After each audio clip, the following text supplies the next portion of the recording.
We're going through the big car wash for the big trucks.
George started to make a lot of money. He wanted to celebrate. He celebrated the only way people back then knew how to celebrate: drunk hunting. With a bottle of whiskey in one hand, a rifle in the other, he got extremely wasted and stumbled up these hills looking for deer. After an hour of searching, he saw some antlers in a tree. He took aim, stumbling around drunk. He shot. What do you guys think he shot? Partner. No, he was a little bit too drunk. He shot a tree. Oh, if you want to actually take one step to the side. Another group is going to pass by as these guys are on the discovery tour. They'll just pass by us and see the cave. They go to the right to the inside. We go to the left.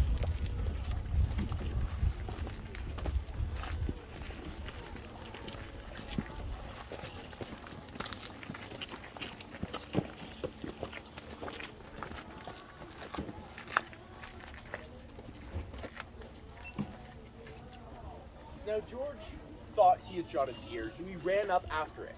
As he was running around trying to find what he shot, he tripped over a hole in the ground that was about this big.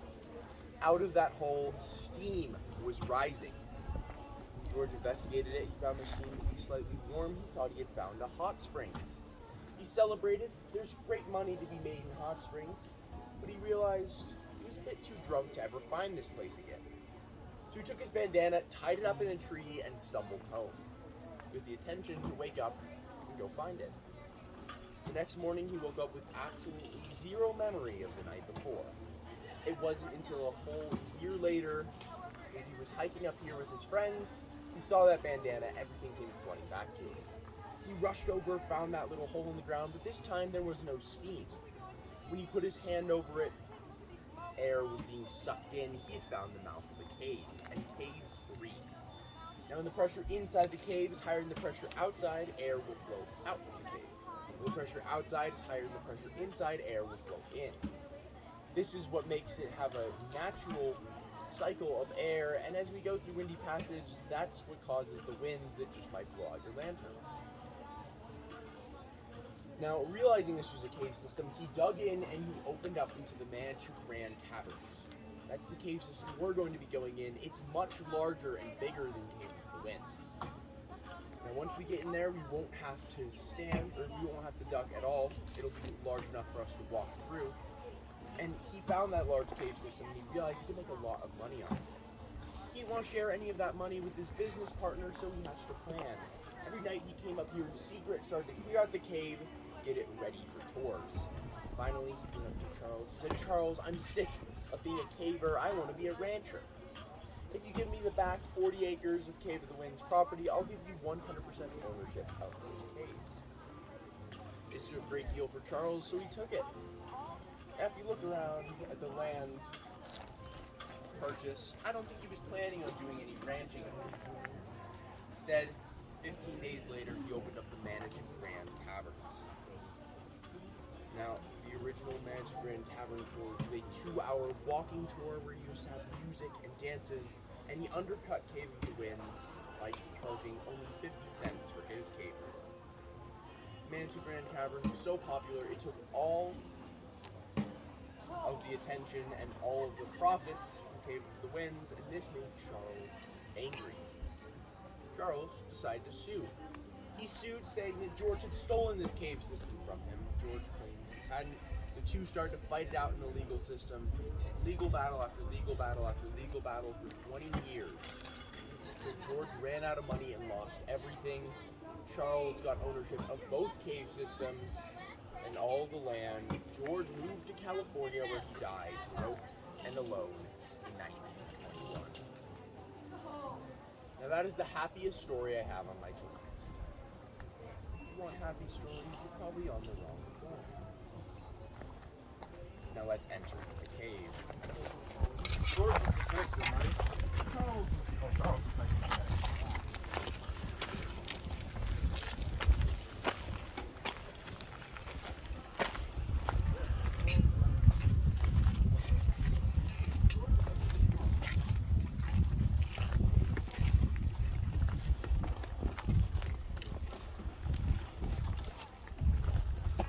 So right when we enter inside, we're going to take a photo of each of the groups. This photo is for 2 reasons. The first reason is at the end of my tour, that the same number of photos as guests that came out. I didn't lose anyone. If I don't have the same number, I've got a photo to give to the newspaper. Second reason for taking these photos at the end of the tour, I'm going to try and sell them back to you. Don't worry, it'll be completely optional, but welcome to Cave of the Winds.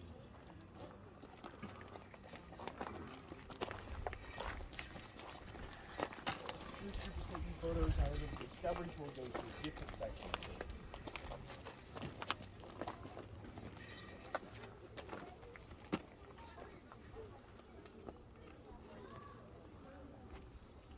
I think you're already in the cave. As you come up, catch your breath, take a seat. Whatever it is, I'm doing it too.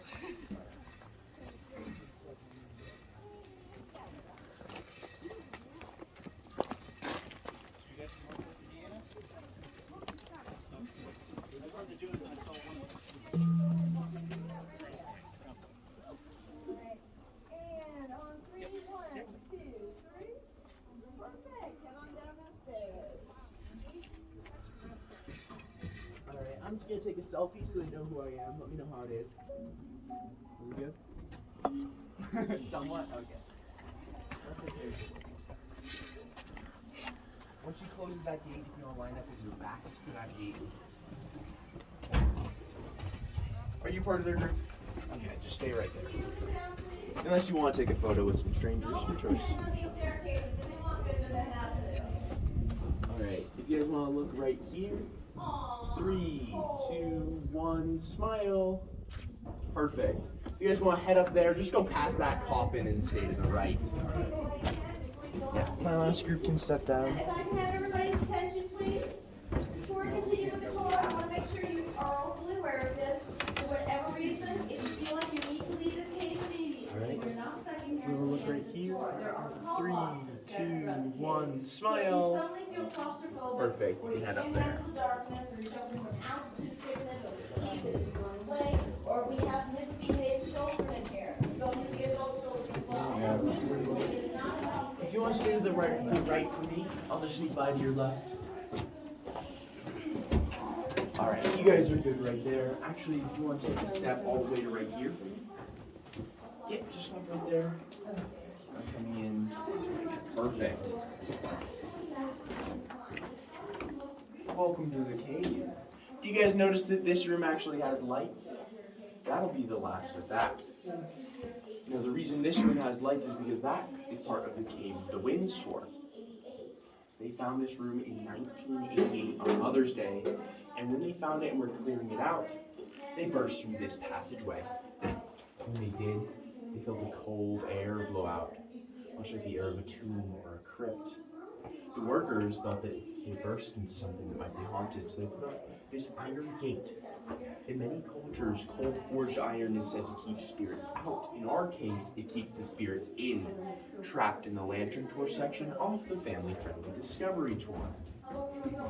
We're going to get to go in through here, and once we get through, the only thing we'll have for light will be these. These are your lanterns. They're pretty much a bucket with a hole drilled in the bottom of it, and a lantern pod shoved inside. It's not very complicated.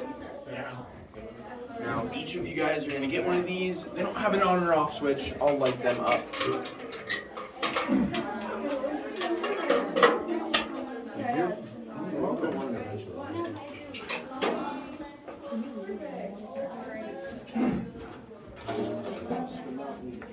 Were you guys wondering what was in that coffin? Yep. Extra lantern pods. I'm only bringing 2. If more than that go out, all right, you guys, good to go. We can look here. Put your jacket on real quick. It will get a little. You guys are going to go, keep on going in until you get to a room with a white lantern on a pile of rocks. Make a big circle around it.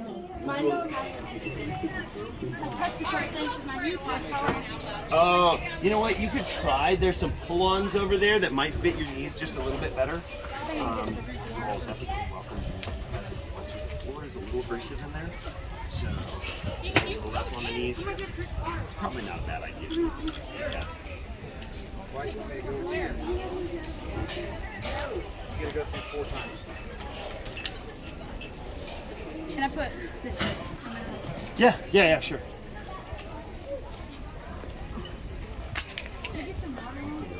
Is that a Wilson's right there? Actually, tell you what, you should probably wear the Wilsons. We'll go through. And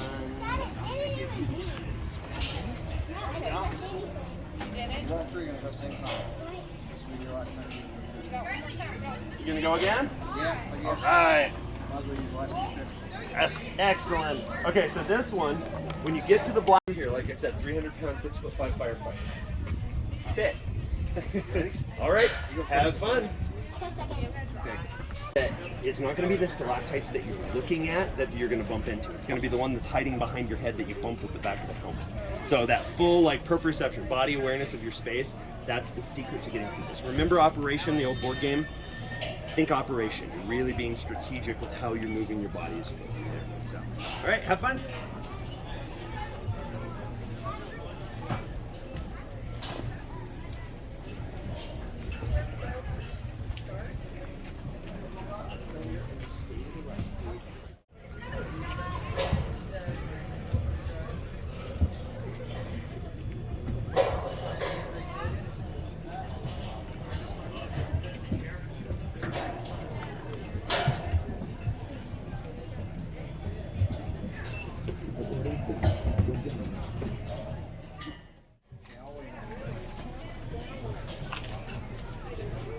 That's kind of hard. It's challenging, isn't it? Okay, now this time, when you got to the black cave rescue box, did you go through the big triangle crawl after that? Okay, this time, when you get there, instead of going through the triangle crawl, climb up and into the ceiling, up into the left.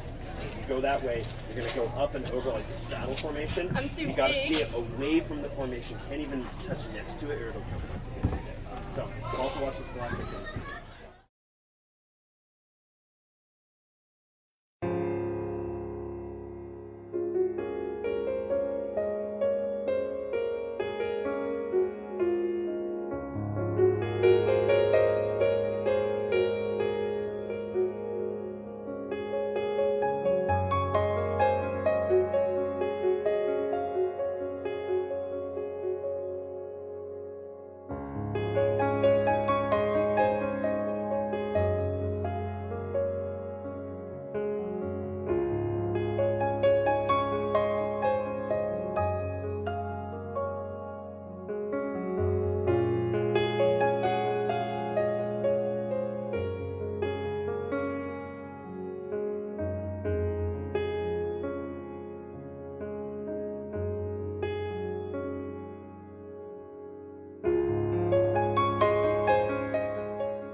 It's harder than I thought it would be. I don't.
I felt the air rise up in me, kneel down and clear the stone of leaves. I wander out where you can't see, inside my shell I wait and bleed.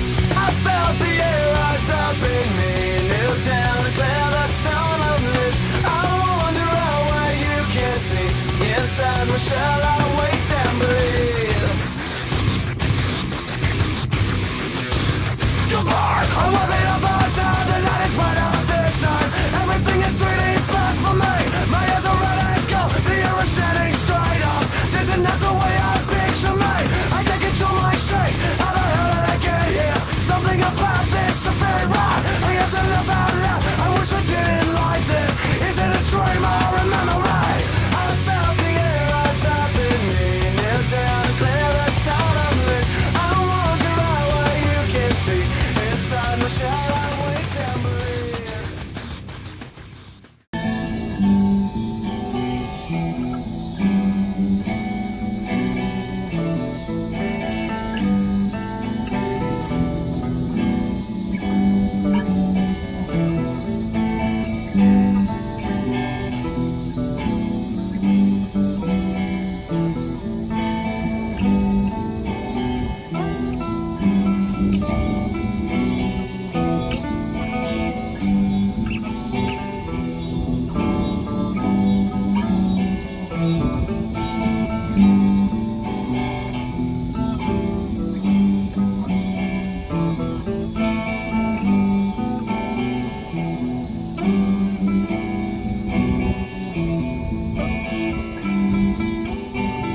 Thank